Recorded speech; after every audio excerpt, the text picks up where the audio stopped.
Hello everybody and welcome to another episode of JayEmm Friends. Today we're looking at another supercar for my buddy Ant, who is currently on the hunt for something to either replace or join his Audi R8 GT Spider. But more than that, in this video I'm also going to be saying why I think this is a little bit like an Italian Honda NSX, only not in the way that anybody probably thinks.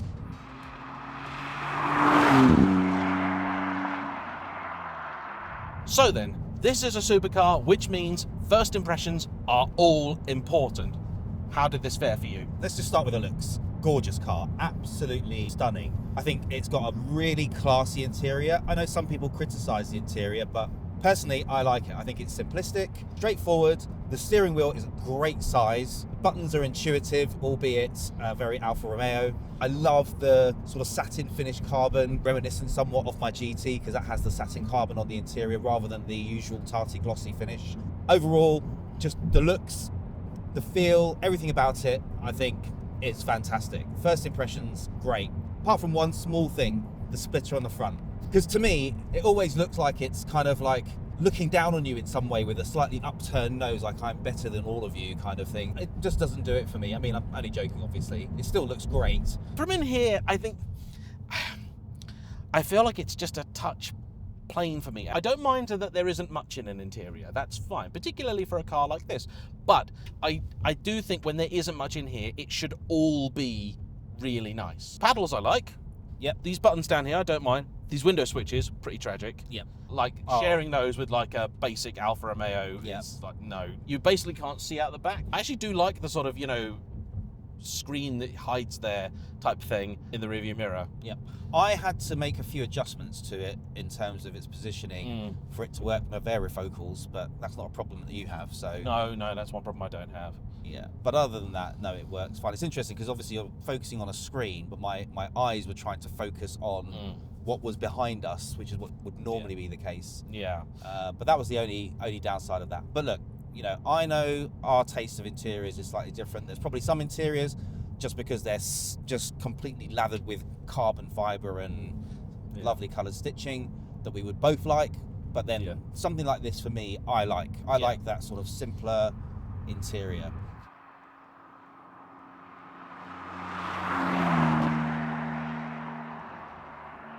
And you know that I like the looks of a car when I'm already shopping for mods to address the one or two things that are just short of my personal taste. And the front splitter was one of them. There's a company called 7 Design, another one called DMC.